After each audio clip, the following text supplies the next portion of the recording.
Welcome to Java Forum. Now we are going to see how to create and execute shell script file in Oracle Linux 9 operating system. So first I am open the terminal. So this is a current working directory. So I am creating a shell script file. So this is the way I am creating the shell script file using Vim editor. So shell script file should end with .sh extension. So make sure that your shell script file end with .sh extension. So shell script file contains set of commands and commands, instructions, etc. So it's similar to a batch file in Windows. So here I am typing some commands.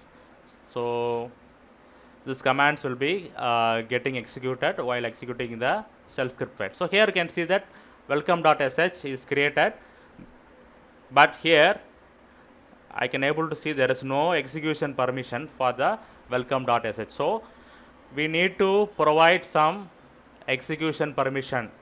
So chmod plus x will give you the execution permission to welcome.sh. Now we can see that file name is turned to green color. Okay, so you can see that rwx or r-x. Okay, which means that all users having execution permission. Okay, so /welcome.sh